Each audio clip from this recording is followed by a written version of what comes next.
guys, Will Terry here, and this video is going to be called, Is It a Waste of Time to Join SCBWI Conferences? And if you're wondering what the heck is an SCBWI conference, it stands for Society of Children's Book Writers and Illustrators. Myself, describe myself as a children's book illustrator, so it kind of fits right in with what I do, and I've been to a bunch of them. And so we're going to tackle this question that was given to me by someone who, I don't know if they saw me on Facebook or on Instagram or on YouTube, but it was a good question. It came at a really good time because I am heading to the Dallas SCBWI conference tomorrow, where I'm going to give a keynote, and so let's dive into this. I always refrain from giving the name because I don't want to cause any problems for anybody. So I'm just going to read this. I'm in Atlanta, and I just joined SCBWI. They're having a large conference in October, and I was wondering if you had ever attended one of these before, and do you think that I could really benefit from this conference and one of its breakout groups meetings? I am a total beginner in this field, not life, with a smile emoticon, but wanted a second opinion from a professional as yourself in order that I do not waste time or money. Please feel free to answer. Okay, so great question, and I want to just kind of dive into it. By the way, I actually presented at the Atlanta conference, I think 2 years ago, and really great group of people down there. And over the years, as I get into this, answering this question, I've been to probably, I was trying to count it up as I was preparing for this, and I think I've been to, at my count, when I go to Dallas, that'll be nine different ones that I've actually presented or spoken at. Okay.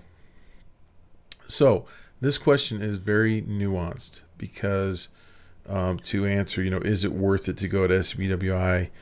There are so many variables that we've got to kind of unpack it a little bit at a time. So the thing that I would ask you, and I would ask anybody else who's contemplated it, or anybody who has gone to one or two conferences and then not gone back, or anybody who has a really good opinion of SCBWI or a really bad opinion of SCBWI,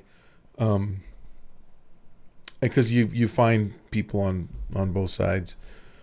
Let's talk about it. So what I would ask this of you, what are your expectations?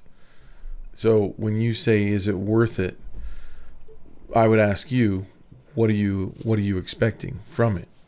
And the thing is, I would say that for a lot of people, going to a conference for a weekend, there's usually a drive. Because like almost every state, or sometimes it's a conglomeration of states.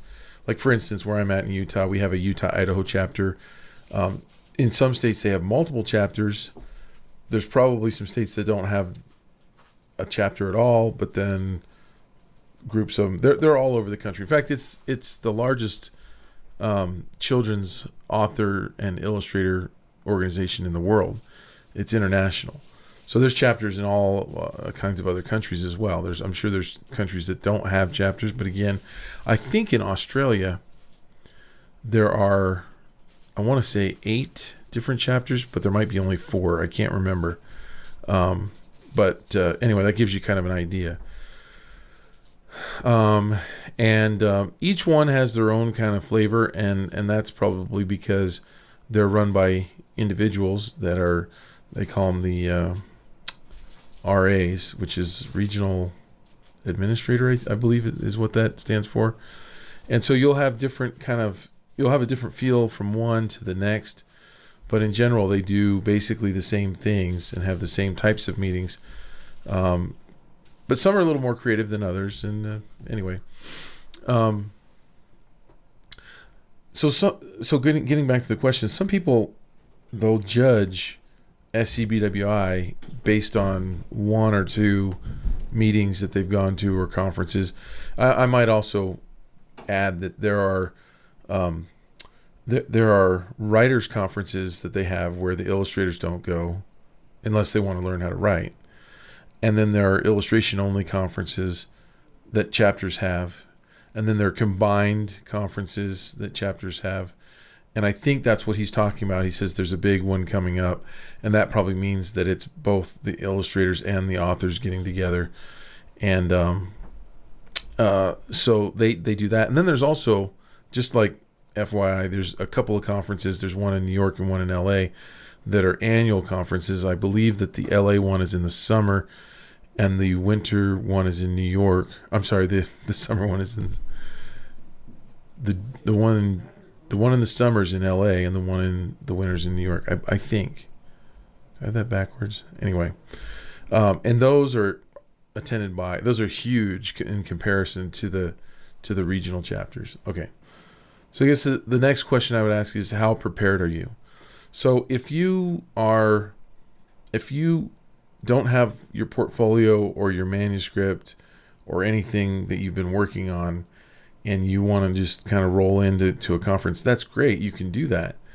But you know, if you don't have anything to show, one of the benefits of SCBWI is that not only do they have workshops and keynote speakers that are talking about certain subjects, but they also they'll bring out editors, and a lot of the editors are big name editors from big name publishers in New York, and they'll bring those guys out, and then you can either sign up for a portfolio review where you pay a little bit of extra money, or it might be included in like a one look kind of a thing. That's for illustrators. They'll read manuscripts.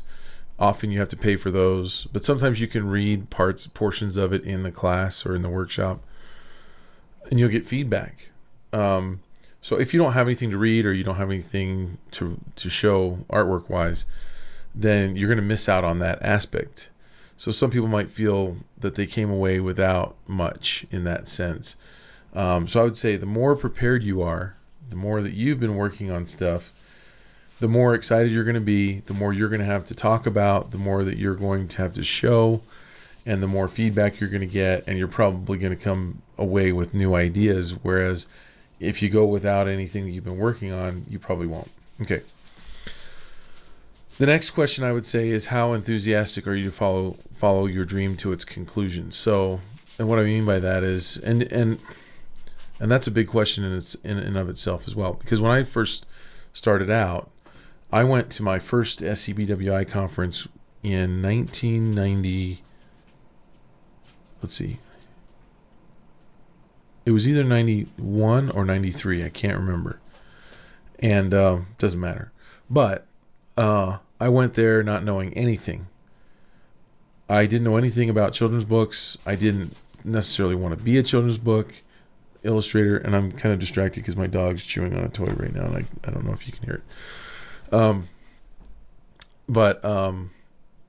So I went to that conference, but what was neat to me was I had just finished school in illustration, my BFA program, and I was at a conference where they were talking about illustration and talking about doing it as a career, and that was really exciting to me.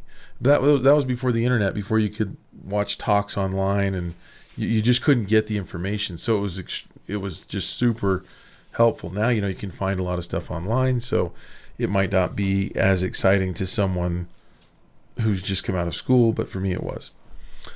But how enthusiastic are you to do this? Like, some people are like, maybe I want to do this, but maybe I don't. Maybe I'd rather. Some people will fall back on children's books thinking that, well, that might be easier to do than gallery work, but my real love is gallery work, or my real love is something else. And they're kind of thinking, well, children's books might be kind of fun.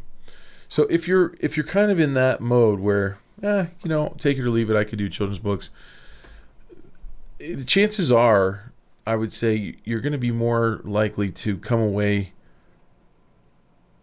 possibly disappointed. I'd say possibly. But the reason is, this becoming a children's book illustrator or author illustrator, it's a lifetime pursuit. And so you will find people that are very successful in children's books, both writers and illustrators or author illustrators, who have spent, have gotten their first break right out of school, who've gotten their first gig in illustrating a children's book 5 years down the road, 10 years down the road, 20 years. There are people who've gotten their first book in their 60s and 70s. And they're tickled to death that they're getting to do this thing. So I guess I would ask, how committed are you to your dream? Because to me, if you have a dream of doing something, and that's the only thing that really fulfills you, if you're a storyteller and you want to tell stories, then you need to pursue that. That's who you are. That's what you are. And that's a part of you. And the only way to scratch that itch is to do it. And so you might as well do it with people that are like-minded, that have the same goals and the same values that you do. And so it's not about, is this conference going to be worth it? It's the more of the mindset of this is what I want to do. And I'm kind of jumping to the conclusion right now. But for what it's worth, I mean, like, if this is what you want to do, these are the people you need to be with. It really doesn't matter about this specific conference that's coming up in October. That really makes no difference. Another question that I would say is, who do you plan to visit with? Because at each conference, they're going to invite editors and sometimes art directors, and sometimes anybody else. Oh yeah, agents. And so there are, if you post it online and on Facebook and or on Twitter and says, hey, SCBWI people, who out there has found their agent at an SCBWI conference? You'd find a lot of people that would, I did, that's where I found my agent. Or who found your editor at an SCBWI conference? I did, tons of people have tons of success stories. And so who you plan to visit with, meaning who's coming and did you pay for a critique? See, for me, I think that if you're actively working, if you have new stuff to show, buying that portfolio review or buying that manuscript review is priceless because you're getting real feedback. Now, I have reviewed portfolios at SCBWI, and this might sound a little controversial to say this, but and people pay me to look at their portfolios, and I think that there's value in that because I'm a teacher. You guys that follow my channel know that I teach at svslearn.com. I also teach at UVU out here in Utah. I teach illustration there, and so I take that very seriously. I love teaching. It's part of me. It's part of the thing that I love to do, and so I think it's valuable for people to get my critique. But I don't think it's as valuable as getting the critique from the editor or a art director, because they can actually give more. I think the best thing is to get the group critiques during the first look or something like that in front of everybody, when the editor and the illustrator can both weigh in, and the art director, and they can all see it and talk about it. I think those are actually probably the most valuable. But getting the portfolio review from an editor or an art director, to me, is super valuable because they're in that market. They know what's being bought and what's being sold, and what's doing well and what's not. I'm going to critique something and say whether I like it based on design principles and marketability to some extent, but I don't know the market as well as they do. So another thing to think about, to consider is sometimes, and I don't want to, you guys know that I pride myself on being as transparent as possible. So, I don't get any money from SCBWI other than when I go and speak at one, but I don't owe them anything and they don't owe me anything. And I try to give the best information that I can on this channel. And there, I'll make no mistake, there are conferences that I've gone to at SCBWI where I felt like it was a waste of my time personally, but I'm sure other people got things out of it. One of the reasons why it could be a waste of time for someone is they feel like they've heard the stuff that has been presented before. Because then that will happen a lot where, it is a lot of the same information. That should also make you feel good in that, if you hear the same thing over and over, it's probably accurate, right? If you're never hearing the same thing over and over again, then that's not a good thing. But some people do get a little bit bored in some of the workshops. They've heard, you get some of the standard questions, like, for instance, probably the most commonly asked question at an SCBWI event is, and I bet those of you who have gone already know what I'm thinking of, and that is for authors to raise their hand and say, do I hire the illustrator, or does the publisher hire the illustrator? And that question is asked. I don't think there's ever been a conference where that question hasn't ever been asked. And of course, the answer to that is that in a traditional publishing situation, the publisher hires the illustrator. The author doesn't really have much say unless they're way up on the food chain, and then the editor will take the suggestions of illustrators to the author and let them have kind of veto power over it. But typically they don't. So it is possible to get a keynote that is boring. It's possible to get a keynote speaker that is kind of low on the totem pole. Maybe they work for a medium to small publisher. And maybe some of their information is not accurate or not current. I've seen that before. I've also seen editors, and this is kind of a sad thing, but I've seen editors come out that really don't seem helpful at all. They really seem like personally for me, I've asked, like, why'd you come on this? Like, they asked you to come. You could have said no, but they just seem like they're in a bad mood.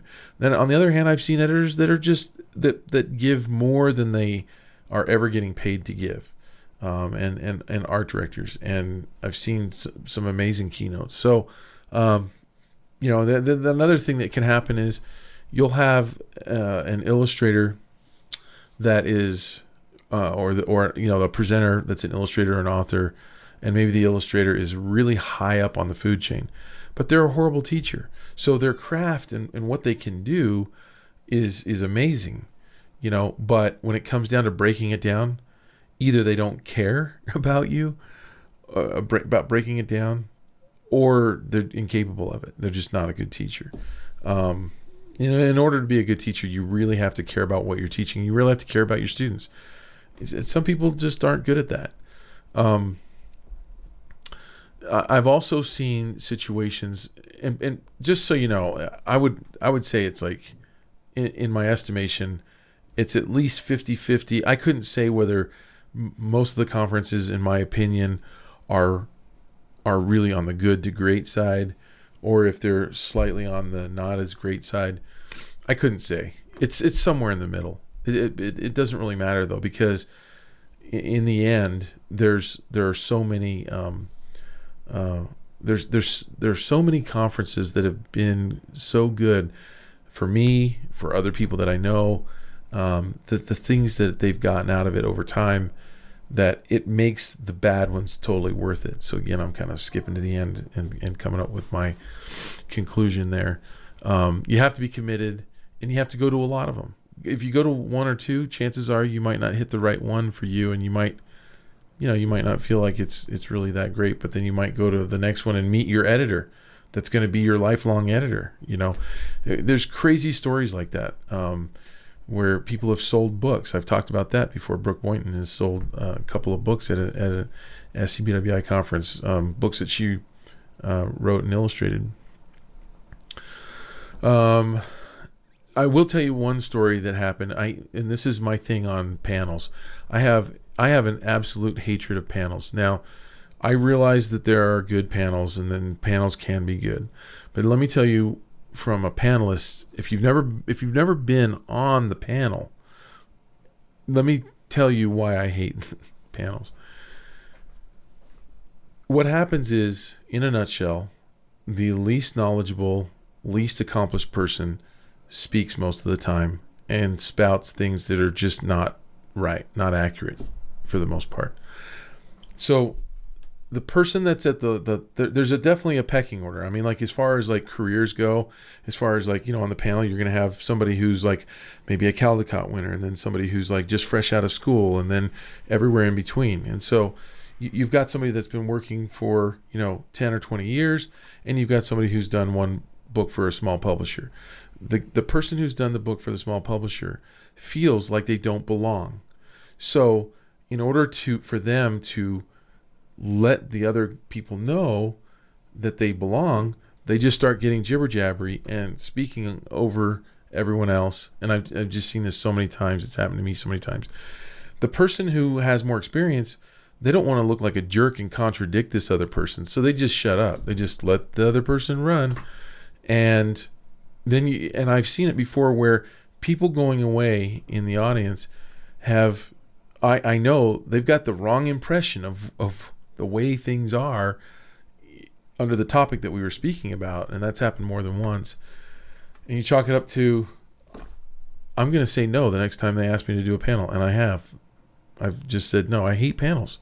I'll give a talk and you can, but I hate panels. Anyway. Okay. So basically, I guess I've kind of hit this next one. Basically, I wrote, is serendipity working so that you meet people that will become lifelong friends, people that you'll end up working with, people that you'll end up partnering with, things like that. And at some events, magical things happen. Now, a lot of people get into critique groups, both for authors and for illustrators at SCBWI events. And that's simply because you're sitting next to people, you'll overhear somebody talking. And, my personality basically is I'll ask for forgiveness. But if I overhear somebody at a conference like that mention something that I'm interested in, I will say, forgive me, but I overheard you saying this and I'm so interested in that. Can I listen in? And, everybody is so, I've never met anybody at one of those conferences that's like, that would reject you if you're like that. But I do know a lot of people who are so introverted and that would be so painful for them that they'll tend to just kind of clam up and sit by themselves. And I think, half of what you're paying for is actually meeting the other people that are there. So if you're not taking advantage of that, you could go away saying, well, it just wasn't worth it. It was a waste of time. But half of it is easily the people that you meet and the people that you serendipitously end up sitting next to, that you end up becoming lifelong friends with and in a writer's group with, and they happen to give you the best feedback on the book that you're working on, which you then submit, and then it gets accepted. And you can really trace back some of your success to meeting those influential key people. So there's that. So in the end, I guess really it really does come down to, are you committed to going to a lot of meetings? Because if you're not, I would say if your thing is, I'm going to go to one, and if it doesn't work out, I'm not going to go back, it probably won't. So in that case, it's probably not worth it. Here's a few things that you will hear or will happen at an SCBWI conference. You will hear the same things over and over again. I promise you that. You will come away from some conferences happier and more enthusiastic than others. You will have an opportunity to meet like-minded people. You might get bad advice. You might get good advice. You could meet your editor. You may never meet your editor at SCBWI. You might find yourself teaching at SCBWI one day, right? And so, it is the way I would put it is a great companion to your education. You're gonna learn things at SCBWI that you probably would never learn in art school.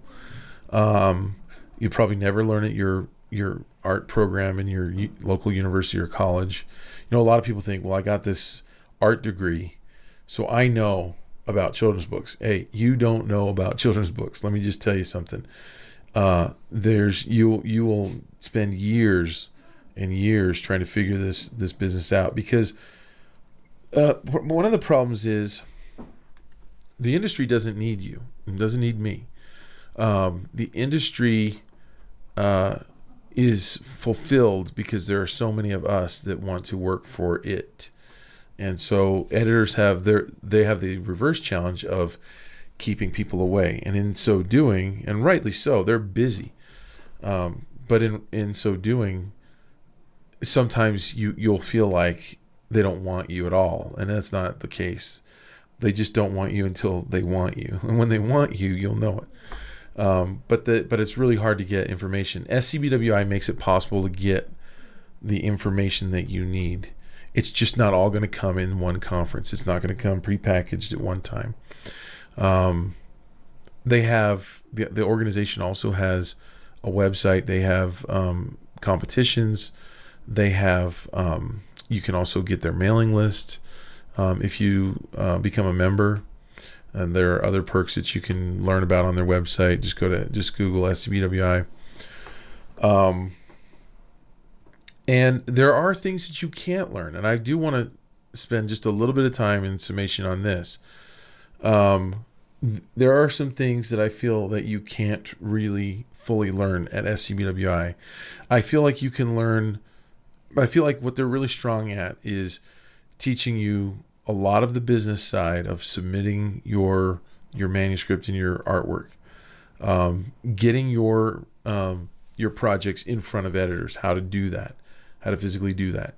They're also good at giving you feedback on the projects that you're working on. What they're not so good at, and the reason that they're not, is it's not that they couldn't be, it's that their model just doesn't really accommodate it, and that is going in depth on a multi-week class. They just don't do that, and they wouldn't pretend to do that, and I don't think anybody would be offended for me saying that. That's really not their model. Their model is hooking you up with editors and getting feedback. Now, shameless plug, we just launched, and this is September the 22nd, 2016. We just launched the class is actually going to start next week. Ann Whitford Paul, who is one of the best teachers for writing children's books, is teaching a 10-week class at our svslearn.com. It's a live class. It is already sold out, unfortunately, for right now for you guys. But the good news is that the class will be included in our subscription, and it'll probably be included somewhere it'll probably make it into the subscription in December or January or sometime around there. But that's the kind of information that I have been missing, because I've talked about this before. I've tried to write. I am not a trained writer. In fact, if you go back on some of my videos where I've talked about how I was one of those kids that did horrible in public school, ADD, just all the way. Always a visual learner. My reading comprehension was horrible. In fact, it's funny because I find myself in this business of children's books, and like the last place I ever wanted to be when I was a kid was in the library. The last place I ever wanted to be was at school. I couldn't wait to get out of there and get in the woods and start building forts and stuff and jumping bikes and things like that, and building stuff with my hands and making art, but not reading or writing. So it's really funny that I have lectured I gave a small little talk in front of 1,000 people, which was mind blowing. 1,000 teachers in the California Teachers Association when I was the illustrator for California for 2 years, and that was ironic because I told him that in the meetings, like, I'm the last guy that thought he would ever find his way in front of 1,000 teachers. But I go around and I talk sometimes at these events, and it's like somehow I ended up in this career where now I'm trying to become a writer, where when I was in school, that was the last thing that I ever wanted to do. And having Anne be able to teach this class, she also wrote a book called Writing Picture Books. and it's a very highly sought after book. You can get it on Amazon. She's using that as the text in the class. She came to us highly recommended by Harold Underdown, who is also very high up in the children's book writing world. He's written a bunch of books on writing children's books and things like that. Is very knowledgeable. Has a website. Everything about that you ever wanted to know about children's books. I'll link it below. So she's an amazing teacher. We had our first little webinar this week, and the first class will start next week. But I just wanted to let you guys know about that. The information is out there, and you can find it a lot easier than you could in the past. It's very hard to find a specific writing class on children's books. It's very different than technical writing. It's very different than writing a novel or creative writing. It's its own thing, and there are a lot of rules that are different for children's books than there are for anything else. And so finding that targeted information is really hard, and we're excited to be able to bring that to everybody through our online courses. That is my summation of SCBWI. I think it's a wonderful organization, and I think that you will get out of it what you put into it. And remember, do not subscribe to this channel unless you want to see more videos like this, and I'll see you on the next one.